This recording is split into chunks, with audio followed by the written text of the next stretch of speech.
Good evening, I'm Apolinario, 30 Dignidad si Valencia, and this is Philippine Headlines.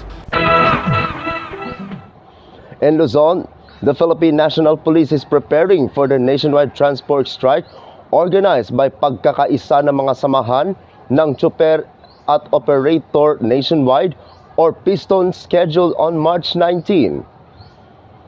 According to PNP spokesperson Randolph Tuanyo, the police have prepared mobility assets to provide transportation for commuters who may be affected and to help lessen the impact of the transport strike.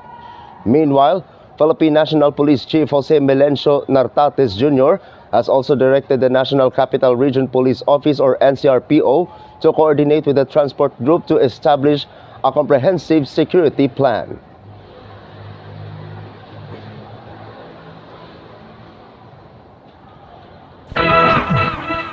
In Visayas, a member of the LGBTQ community whose appearance resembles the sketch of the man last seen with the victim found in Sook, Arevalo, has denied any involvement in the crime and the accusations against him.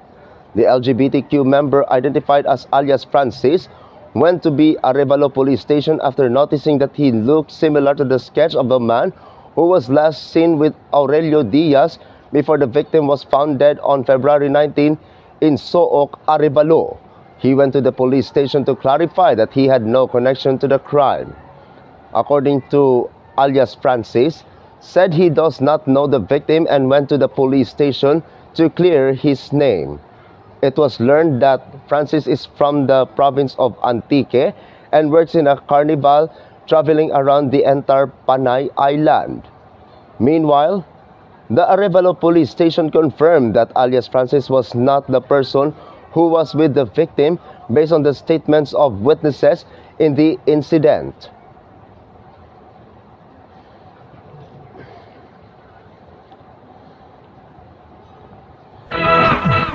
In Mindanao, 20-year-old man arrested for allegedly pretending to be an examinee in the licensure examination for teachers in the city of Pagadian. A 20-year-old man was arrested after he allegedly pretended to be an examinee in the licensure examination for teachers or LET on March 15 at the Napola National High School in the city of Pagadian. The suspect was caught during the examination after it was discovered that he was allegedly impersonating another applicant to take the exam on their behalf. The arrested individual was identified as a 20-year-old resident of the city of Marawi. At present, the National Bureau of Investigation or NBI is still investigating the incident.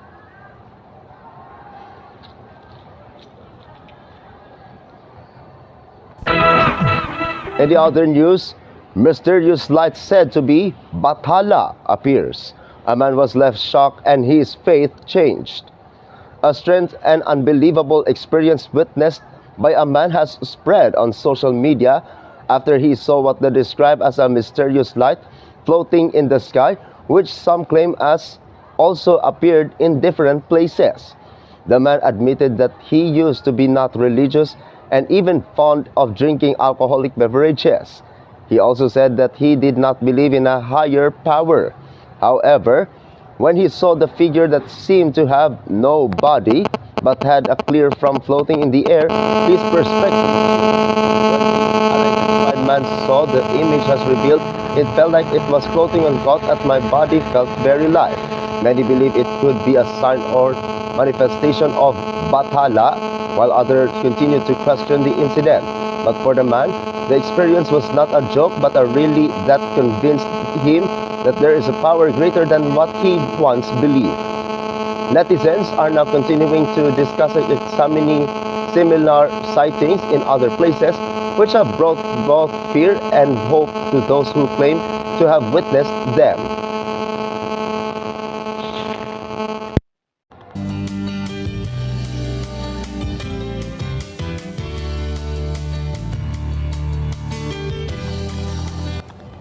In our business update, Glutamax strengthens brand positioning with launch of body positivity campaign.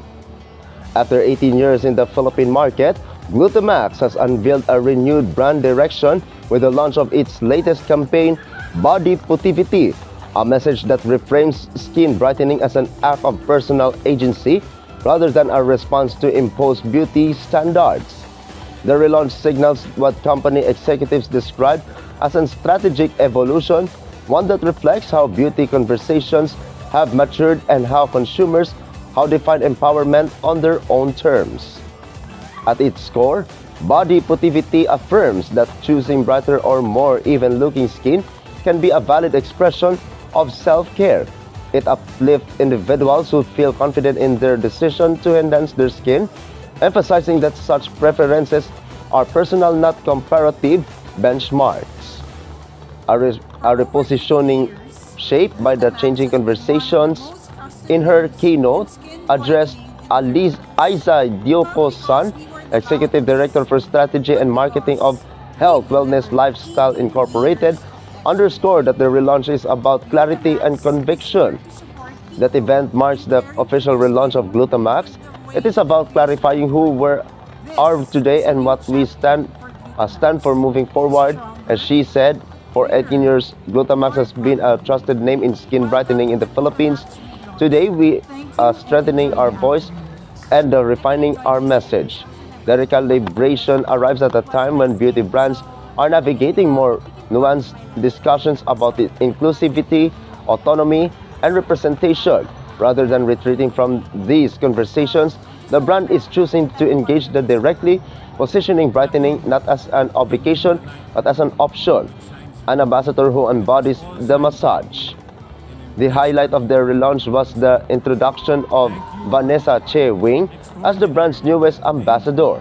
A Glutamax user for a decade, Che Wing brings with her a multifaceted background as a former national title holder, scholar, and public servant.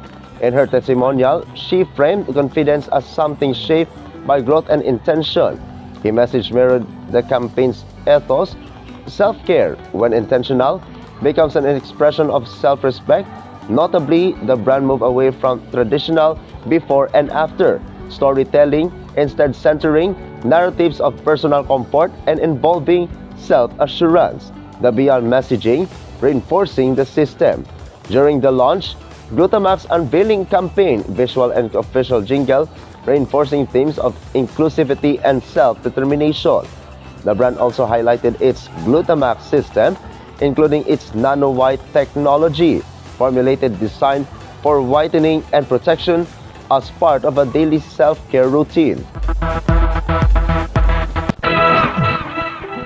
In Luzon, random drug test conducted at Quirino Municipal Police Station.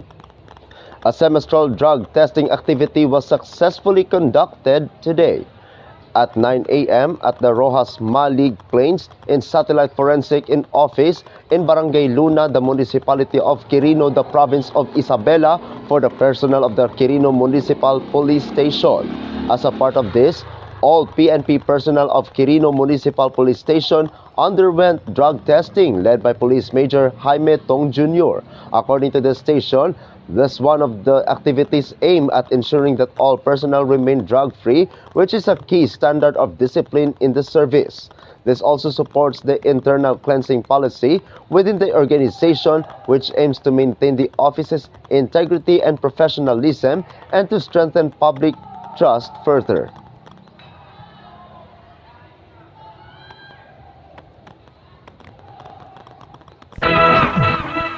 In Visayas, 2 men arrested for illegal sale of petroleum products in northern Samar. 2 men were arrested by the police for allegedly transporting and illegally selling petroleum products in Barangay Barubaybay in the town of Lavizares, the province of northern Samar.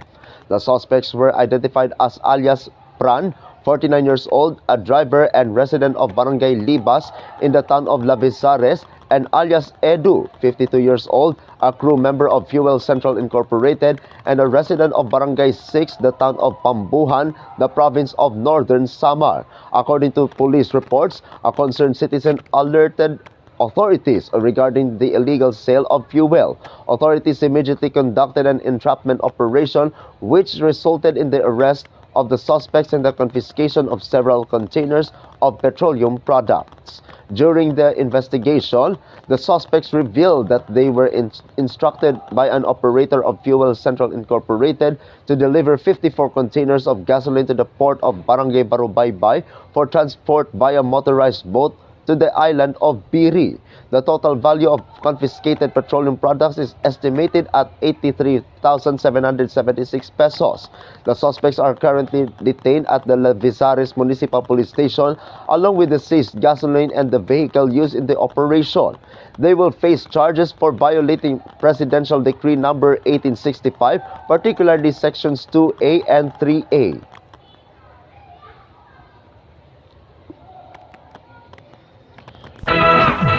In Mindanao, a rider was killed after figuring in an accident at Marcos Bridge early this morning. The victim, a member of Raider 150 riders in Davao City, Cagayan de Oro chapter, died after crashing at Marcos Bridge in the city of Cagayan de Oro at around 4 a.m. He was identified as J.M. Basera of legal age. Based on the report, the victim was riding a high speed when he met with an accident upon reaching the area. He was rushed to the hospital but was declared dead on arrival.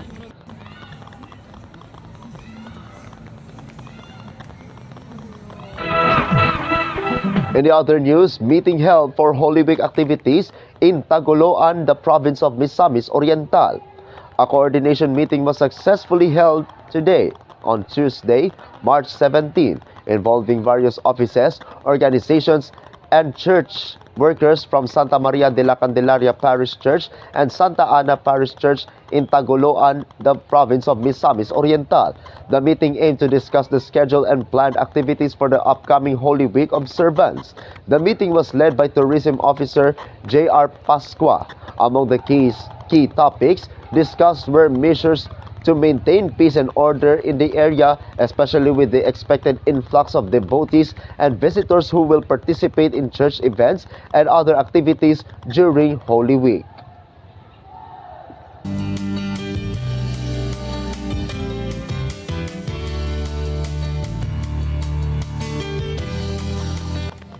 And our business update, peso weakens to 59 pesos and 97 centavos against the US dollar. The Philippine peso closed at 59 pesos and 97 centavos against the US dollar yesterday. The continued weakening of the peso is attributed to escalating tensions in the Middle East, which are affecting the global economy. The price of crude oil has already reached $104 per barrel, resulting in higher costs for imported goods in the Philippines. Meanwhile, the Bangko Sentral ng Pilipinas or BSP is expected to implement measures to prevent the peso from reaching 60 pesos against the US dollar. And also, fare hike for jeepneys and buses approved by the LTFRB. The Land Transportation Franchising and Regulatory Board or LTFRB has approved the implementation of a fare increase for public transportation, particularly jeepneys and buses, due to the successive big-time oil price hikes. According to the LTFRB, the additional fare is already set to be implemented, but it will still undergo justification with the Department of Transportation to determine the exact amount of the increase. The agency also stated that the approved increase covers all those who filed petitions, but the announcement does not include fare hikes for taxis and UV Express. The agency further explained that the petitions must still go through hearings and a nationwide consultation program before final approval. Meanwhile, the announcement of the exact fare increase for public transportation is scheduled for tonight. In Luzon, MRT3 and PNP SAF conduct safety drill.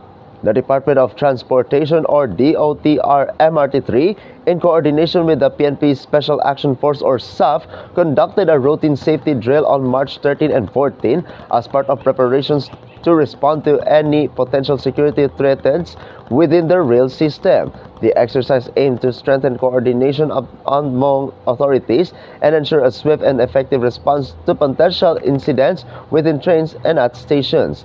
This initiative is part of the continuing efforts of the DOTR and MRT3 to maintain the safety and security of passengers in their daily commute.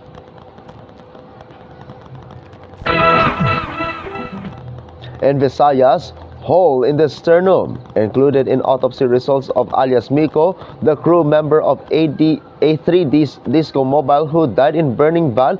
Police considered foul play angle. A hole in the sternum was among the findings listed in the medical legal report following the autopsy conducted on the body of alias Miko, a crew member of A3 Disco Mobile who died after the van they were sleeping in caught fire. This was confirmed by Police Captain Beverly Catalunya, Chief of the Zaraga Municipal Police Station. Police Captain Catalunya said they are still unable to fully explain the meaning of the finding due to a lack of technical expertise on the matter. However, authorities are not ruling out the possibility that the injury may have been inflicted by another person, raising the angle of foul play. They have yet to determine whether the injury was caused by a bladed weapon or any hard object, as even the medical legal officer who conducted the autopsy has not made a definitive conclusion. Police Captain Catalunya also noted that if the victim has simply been burned, it would unlikely for the sternum to develop a hole. Meanwhile, the police and the Bureau of Fire Protection continued their investigation into the fire incident involving the wing van and the death of alias Miko.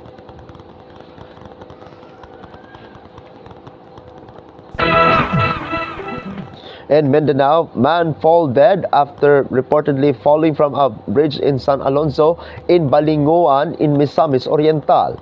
Authorities are continuing their investigation into the cause of death of the young male victim who was reportedly found after falling from a bridge in San Alonso, the municipality of Balinguan, the province of Misamis Oriental. Before the incident, the victim's sibling had posted on social media seeking help to locate him after he was reportedly missing.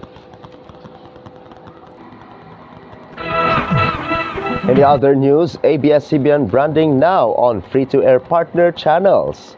Last Monday, the ABS-CBN logo was used on several media channels such as Kapamilya Channel on cable TV, Kapamilya Online Live via online platforms, and especially All TV2 on free TV.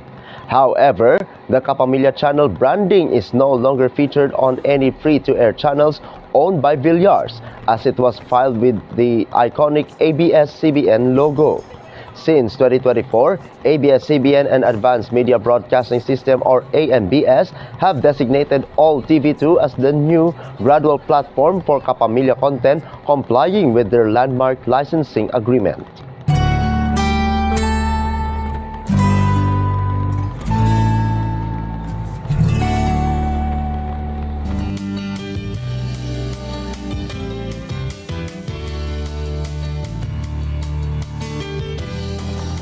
And our business update, the rice prices reached at 55 pesos and 10 centavos per kilo. The average retail price of well-milled rice rose to 55 pesos and 10 centavos per kilo during the first week of March 2026. This is higher compared to the 52 pesos and 62 centavos to 53 pesos to 43 centavos per kilo recorded last February. According to reports, rice prices are also significantly higher than during the same period in March 2025, resulting in increased expenses for consumers.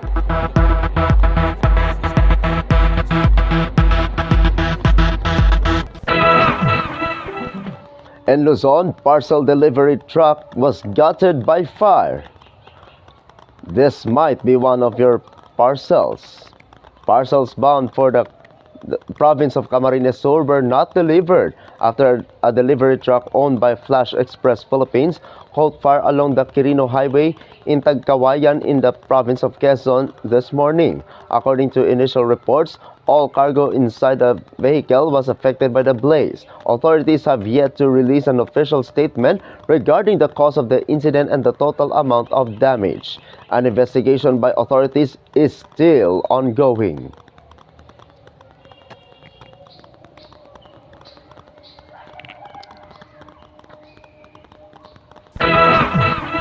In Visayas, the fixer was arrested in the city of Talisay during an entrapment operation by the National Bureau of Investigation Region 7. A suspected fixer was arrested by NBI or National Bureau of Investigation Region 7 in the city of Talisay, the province of Cebu, during an entrapment operation conducted on Tuesday. The suspect was allegedly offering a no-show registration service for 15,500 pesos, allowing the renewal of motorcycle registration without undergoing emission testing or physical inspection. Additionally, the individual reportedly facilitated the issuance of driver's license even if applicants did not take the mandatory practical driving and written examinations.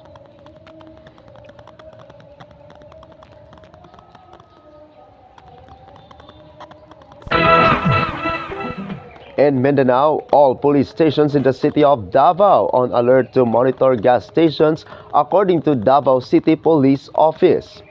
All police stations under the Davao City Police Office have been placed on alert to monitor gasoline stations across the city. According to Davao City Police Office spokesperson Police Captain Hazel Caballero, Acting City Director Police Colonel Manan Muarip has already instructed station commanders to closely track fuel prices in gasoline stations within their respective area of responsibility to ensure compliance with regulations set by the Department of Energy. Caballero added that reports have already been submitted to the Department of Energy regarding the results of their monitoring. The Davao City Police Office also assured that it will continue to support directive from PNP Chief Police General Jose Melencio Nartates Jr., who recently ordered an investigation into the sudden closure of several gasoline stations. Earlier, the Davao City Police Office also conducted an interagency meeting with other security clusters, including the PSSO, to ensure peace and order across the city amid the ongoing crisis. Tonight, another round of big-time oil price hike has been implemented.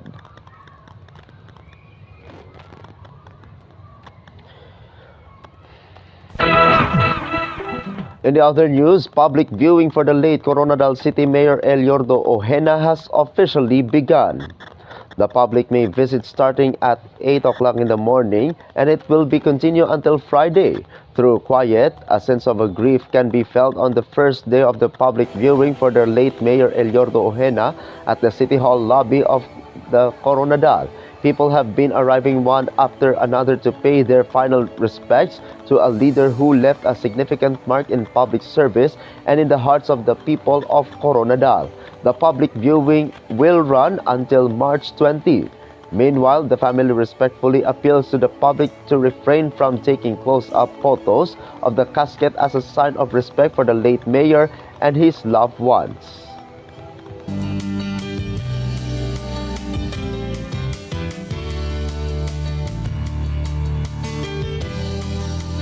In our business update, SM Prime expands Mindanao footprint to open its 19th Philippine Mall in the city of Zamboanga.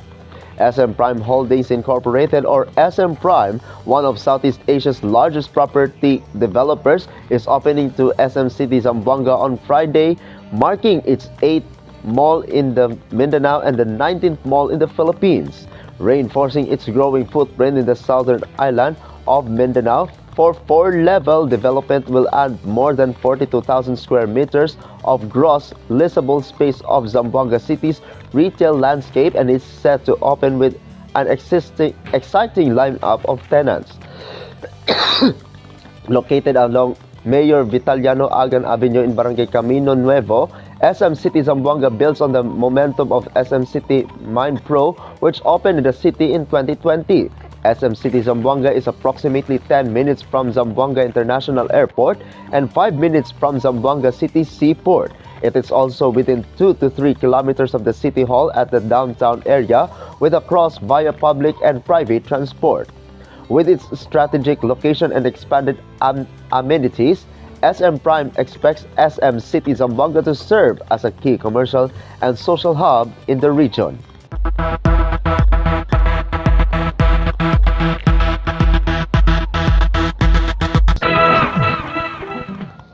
In Luzon, suspects in the killing of former beauty queen Lulette Ramillo was identified.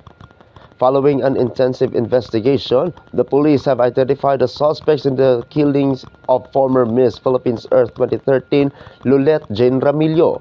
According to Police Regional Office Region 2, a murder case has already been filed against an individual involved in the shooting incident that occurred on February 13 this year in the municipality of San Manuel, the province of Isabela. One of the suspects was identified under the alias JR, while authorities continue to investigate other possible individuals involved in the crime. Meanwhile, the Philippine National Police, in coordination with the Office of the Provincial Prosecutor of Isabela, continues its thorough case build-up to ensure the integrity of the evidence and the prompt filing of appropriate charges against the other suspects.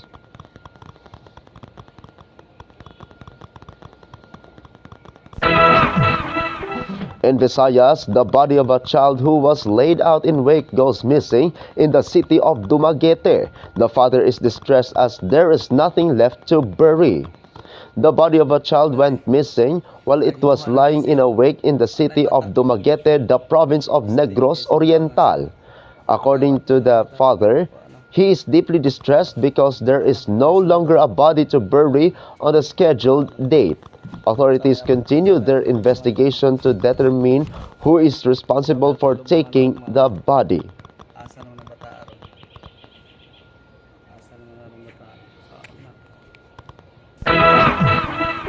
In Mindanao, car crashes into a post in the municipality of Dato Paglas, the province of Maguindanao del Sur.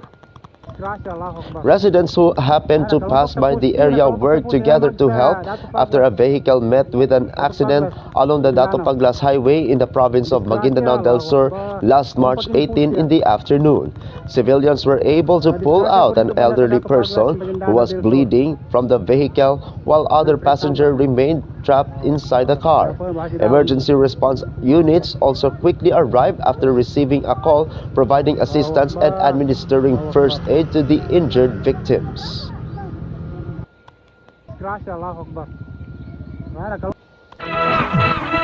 In the other news, Eid al-Fitr prayer in the city of Marawi was held following moon sighting in Saudi Arabia. A congregational Eid al-Fitr prayer was held earlier in the city of Marawi. According to the city government, Muslims gathered at Masjid Dansalan, also known as Bato Mosque, to offer prayers.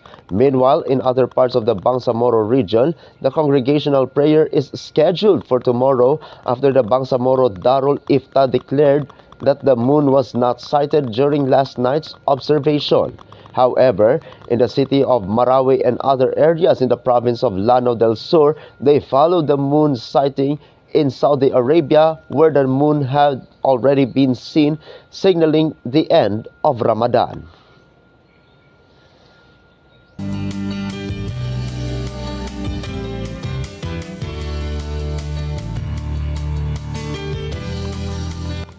And our business update, peso to dollar exchange rate drops to 60 pesos and 10 centavos. The Philippine peso closed at 60 pesos and 10 centavos against the dollar, the weakest level in its history. This is still largely due to the ongoing tensions in the Middle East. According to some experts, while a stronger dollar benefits certain sectors of the economy, such as exporters, BPOs, and OFWs, it also brings negative effects, particularly rising prices of goods, since the Philippines imports many of its needs from abroad, especially the petroleum products. According to Finance Secretary Frederick Gona, they are closely monitoring the movement of the peso and are ready to act to prevent further price increases, as stated by the Bangko Sentral ng Pilipinas. The Bangko Sentral ng Pilipinas also said it is closely watching the impact of the Middle East conflict on the Philippine economy, especially on inflation or the rate at which prices of goods and services increase. The central bank is ready to step in if the peso continues to weaken and significantly affects inflation. Meanwhile, Agriculture Secretary Francisco Chua Laurel Jr. assured the public that there is enough supply of rice, corn, sugar, onions, and other agricultural products. However, he admitted that there could still be slight price increases due to rising oil prices. The secretary also said Malacanang has yet to respond to the proposal of imposing a price cap on rice, but assured that the government is working to provide affordable rice for consumers.